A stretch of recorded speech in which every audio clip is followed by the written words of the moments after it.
A white Corvette. Cruising East Sprague Avenue, Spokane's red light district. Night after night. Police officers saw it. Noticed the well-dressed, middle-aged man behind the wheel, completely out of place in that part of town. They took note. They never once suspected they were looking at one of the most prolific serial killers in Pacific Northwest history. Because how could someone like that be someone like this? His name is Robert Yates, decorated military helicopter pilot, father of 5. For 25 years, he lived 3 completely separate lives. And almost nobody, not his wife, not his children, not the United States Army, ever saw all 3 at once. This is the story of how he built that mask. What was buried in his own backyard. And just how close he came to never being caught at all. The mask Yates wore wasn't flimsy. It wasn't obvious. It was immaculate. And it had been years in the making before a single body was ever found in Spokane. The real starting point of this story isn't 1996, when the killings became a recognizable pattern. It's 1975. More than 2 decades earlier. Yates was 23 years old. Working as a corrections officer at the Washington State Penitentiary in Walla Walla. Think about that. After dropping out of college, Yates spent his days guarding convicted criminals. Inside the very institution where he would eventually end up himself. And in 1975, while he was still in that job, he committed his first murders. Shooting 2 college students on a picnic together. 2 people. Killed. And then he just kept going. Kept living. Enrolled in courses. Built a career. Built a family. Built a reputation. For 25 years, nobody connected Robert Yates to those deaths in Walla Walla. That's the spine of this entire case. Not just that he was a killer, but that he understood on some instinctive level that the best camouflage in the world is an impressive life. And he built one with the same precision he applied to everything else. By the time he retired from the Army in early 1996, Yates had logged approximately 18.5 years of active military service. He'd flown helicopters in Germany, in Somalia, in Haiti during United Nations peacekeeping missions. He'd earned the U.S. Army Master Aviator Badge.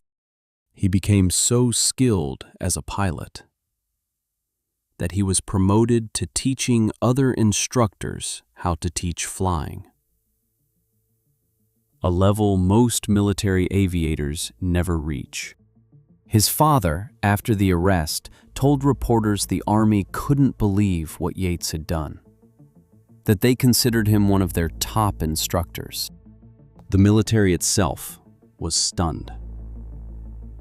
The man who flew peacekeeping missions and trained elite pilots was the same man who had been killing women for over 2 decades. When he came home to Spokane after retiring, he didn't slow down. Joined the Army National Guard as a helicopter pilot. Continued to serve. He settled his family into a 2-story house on Spokane's South Hill. A respectable neighborhood. Not a rough one. He attended church. Neighbors described him as the kind of dad who played catch with his kids in the front yard. Friendly. Helpful. The sort of person you'd wave at on a Sunday morning without a second thought. This is the part that should genuinely disturb you. Because it's not just that Yates fooled strangers. He fooled people who saw him every single day. His wife, his 5 children, his neighbors, his fellow guardsmen. None of them were stupid. None of them were naive. They were just looking at the image he had spent 25 years constructing. And here's where the story turns darker. Because while all of that was happening, while Yates was shaking hands at church, coaching his kids, he was also driving that white Corvette down East Sprague Avenue. Again. And again. And again. The question, how could someone like that be someone like this, is exactly what investigators would eventually have to answer. And the answer, when it finally came, would be more unsettling than anyone in Spokane was prepared for. Because it turned out the Corvette wasn't the only thing hiding in plain sight. There was something buried in Yates's own backyard that the entire investigation had walked right past without knowing it was there. And this, once you hear it, you genuinely cannot unhear it. After Yates killed a 43-year-old woman named Melody Murfin in 1998, he didn't drive her body out to a remote field the way he had with his other victims. He drove her home to the house on South Hill, where his wife and 5 children were sleeping. And then he took the body to the backyard and buried it right under his bedroom window, so he could always look at it. And then he planted flowers over the grave. Let that land for a second. His wife Linda woke up every morning in that house, made breakfast in that kitchen.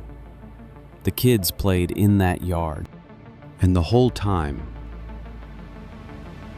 for 2 years, the body of one of his victims had been buried in their yard, just outside their bedroom window. Nobody knew. Nobody suspected.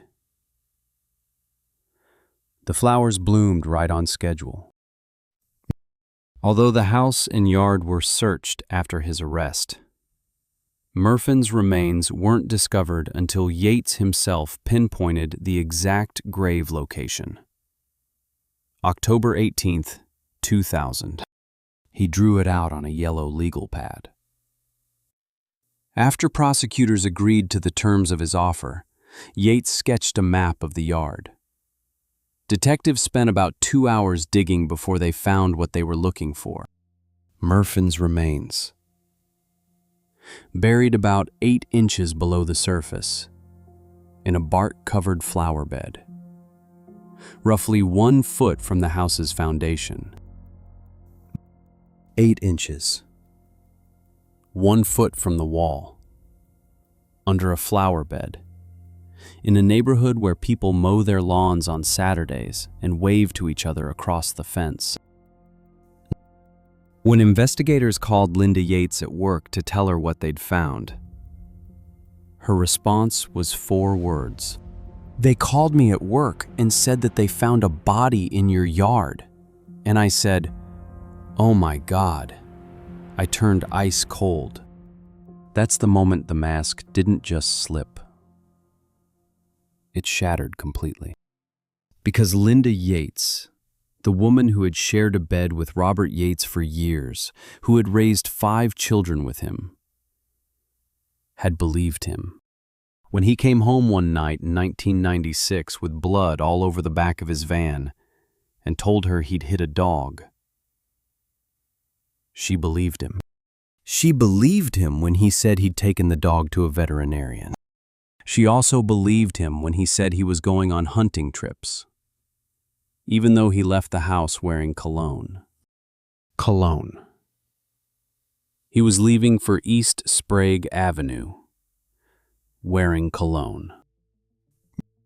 And this is the part of the Robert Yates story that investigators kept returning to, because it reveals something genuinely disturbing about how this man operated. He wasn't sloppy. He wasn't reckless. He was meticulous in a way that almost defies comprehension. Detectives who searched Yates' home after his arrest noted plant species in the yard, identical to the vegetation that had covered the bodies of multiple victims at dump sites. They also found, in plain view, broken concrete, wood with white paint peeling off, peanut shells, rocks, all of it present in samples taken from the sites where victims were found, used to conceal their bodies. He had been covering bodies with debris from his own backyard. The evidence was literally in his garden. And for years, nobody connected it. Because nobody was looking at a decorated Army veteran and church-going father of 5 as their primary suspect. But here's where the spine of this story takes its first real turn. Because the mask Yates spent 25 years building didn't ultimately get torn down by forensics. It started to crack because of one woman who survived. Christine Smith was 32 when she got into Yates's van. She sensed almost immediately that something was wrong. When Yates couldn't perform sexually, he took back his money and shot her in the head. The bullet only grazed her. She was able to escape. She didn't know in that moment who she had just survived. But according to her own account, she actually asked the man directly if he was the serial killer preying on prostitutes in Spokane. He denied it. Said he had 5 children. Said he would never do such a thing. 5 children. That was his answer. That was the mask, deployed in real time in the seconds before he pulled the trigger. Smith escaped. Discovered she'd actually been shot only after X-rays showed fragments in her face and skull. She survived. And on April 18th the following year, she recognized Yates as her attacker. From a mugshot published in the Spokesman Review. That recognition, a surviving victim putting a name to a face, is what begins to unravel everything. But the question investigators still had to answer was how a man this careful, this practiced, this genuinely skilled at being 2 people at once had left enough of a trail for the evidence to finally catch up with him. The answer involves a white Corvette, a DNA database, and a task force that had been circling the truth for 3 years without knowing how close they actually were. Here's what makes the Corvette detail so remarkable. Yates had sold that car in 1998, gotten rid of it completely, and investigators still found Jennifer Joseph's blood inside it. Because DNA doesn't care how many hands a vehicle passes through, when Spokane County Sheriff Mark Sturck's task force traced the Corvette to its new owner and pulled it in for testing, the preliminary DNA analysis matched Joseph's blood to smears found in the interior. hair, clothing fibers, other physical evidence that could have come from her. Yates had sold the Corvette thinking that removed the evidence. What it actually did was preserve it, under someone else's name, while the task force spent 3 years building their case. The task force had been formed specifically to investigate a series of murders of women in the Spokane area. And Yates had been on nobody's radar for most of that investigation. He came to detectives' attention not through forensic brilliance, not through a surveillance breakthrough, but through tips, plural. Multiple people had noticed the well-dressed man in the white Corvette cruising Spokane's red light district, and found it strange enough to mention. 2 separate police reports had already linked him to the prostitution area before the DNA came back. The community, in a way, had been trying to hand investigators the answer for years. The mask was good, but it wasn't invisible. It just looked like the wrong kind of person to be guilty. When Yates returned to Spokane in April 2000, after an Army National Guard duty period, detectives immediately put him under 24-hour surveillance. They were watching him within days of getting the DNA results back. And what they were watching was, by all external appearances, a completely ordinary man returning home from military service. He went back to his family, back to his neighborhood, moved through his life the same way he always had, with the same unhurried confidence, because he'd been doing this for 25 years and had no reason to believe this time was any different. He was arrested on April 18, 2000. The same day, Christine Smith, the survivor who'd been grazed by his bullet and escaped, recognized his face in a published mugshot and identified him as her attacker. 2 threads. The DNA from the Corvette, and the survivor who remembered his face, converging on the exact same day. When Stirk's team moved in, they didn't just arrest Yates. They seized 8 vehicles. 8. The Corvette.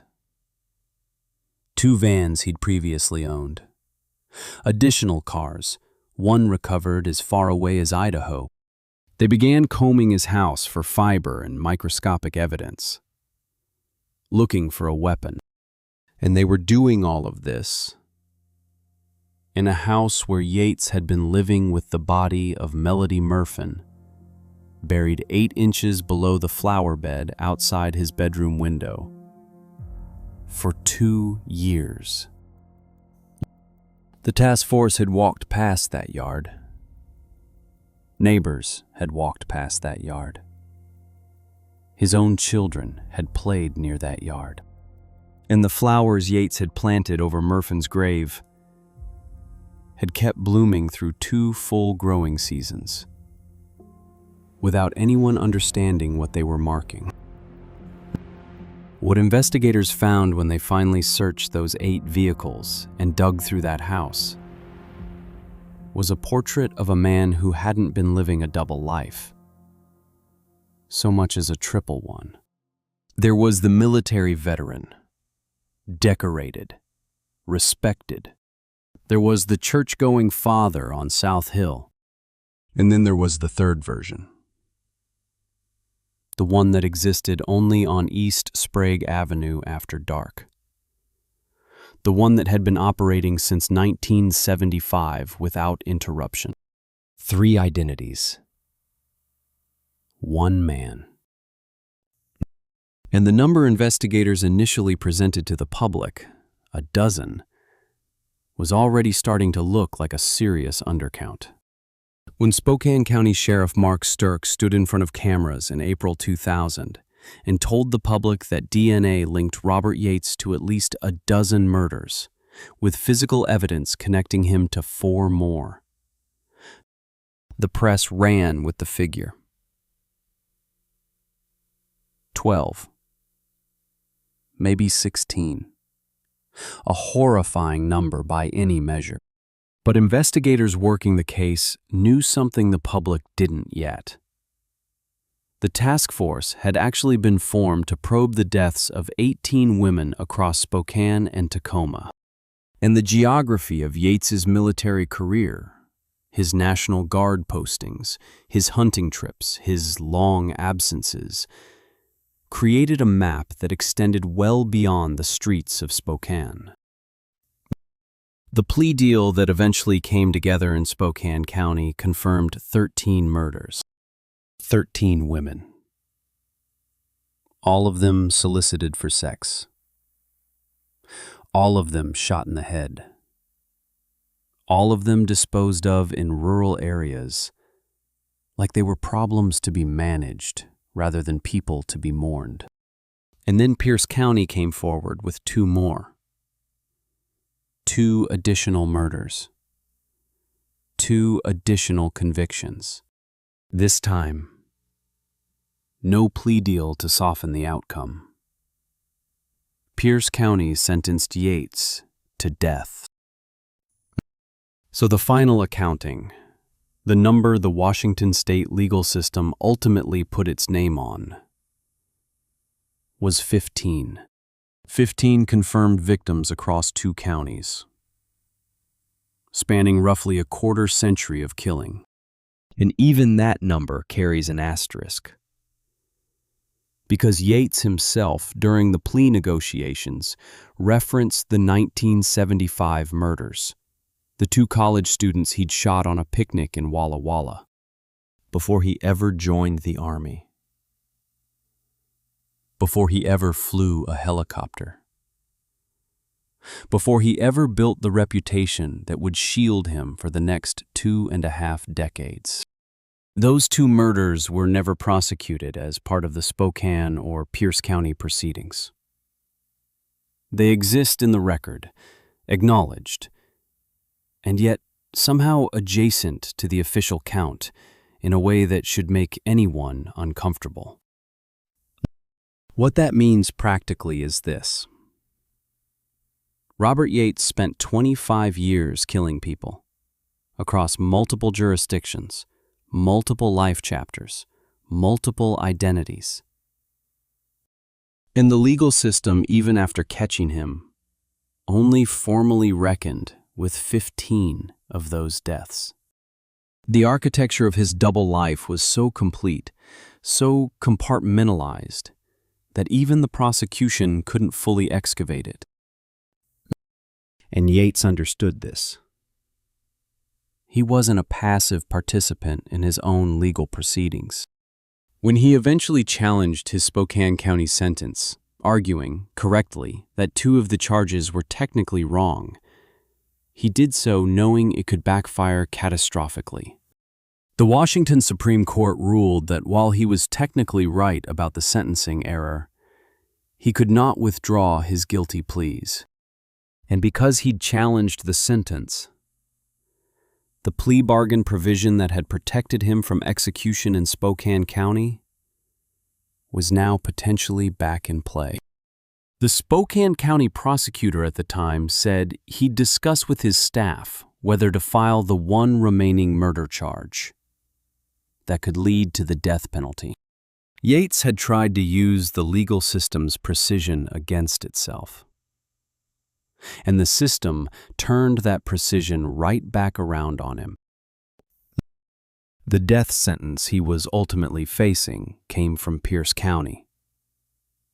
A death warrant setting his execution date, September 19, 2008, was signed by a judge. But the Washington Supreme Court stayed the execution just days later to allow additional appeals. And in 2013, the court dismissed all 25 grounds for relief Yates had presented, finding, in the language of the opinion, that he had failed to establish any meritorious claims. One of those claims was a comparison to Gary Ridgway, the Green River Killer. Convicted of murdering 49 women, confessed to killing as many as 70 or more. Ridgway received a life sentence in exchange for disclosing the locations of his victims' bodies. Yates argued that if Ridgway got life, sentencing him to death was disproportionate. The court rejected that argument directly, noting that proportionality review does not require mathematical precision, does not require cases to be matched up like points on a graph. The man who had spent 25 years calculating every angle of his double life was now trying to calculate his way out of a death sentence. And the court wasn't buying the math.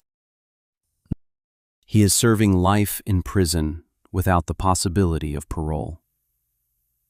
At the Washington State Penitentiary, after Washington's Supreme Court struck down the death penalty in 2018, commuting his sentence.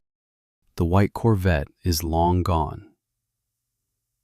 The house on South Hill, where Melody Murfin was buried under the flower bed, has had other families move through it since. The flowers, presumably, have been replanted by people who have no idea what was once beneath them.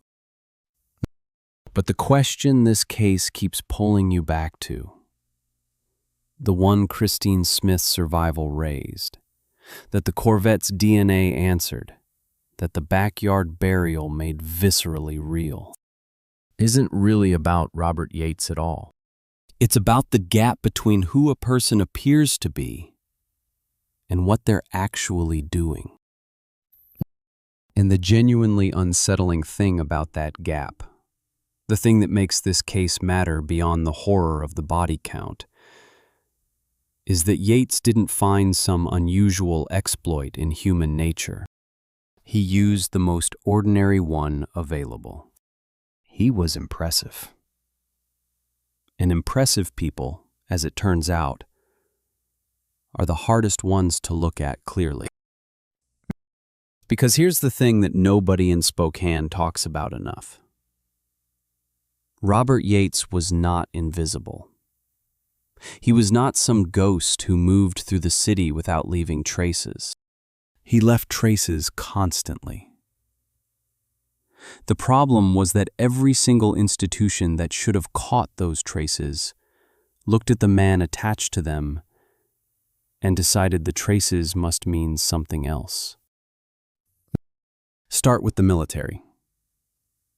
Yates retired from the Army in April 1996, the same year the Spokane killings began escalating into a recognizable pattern.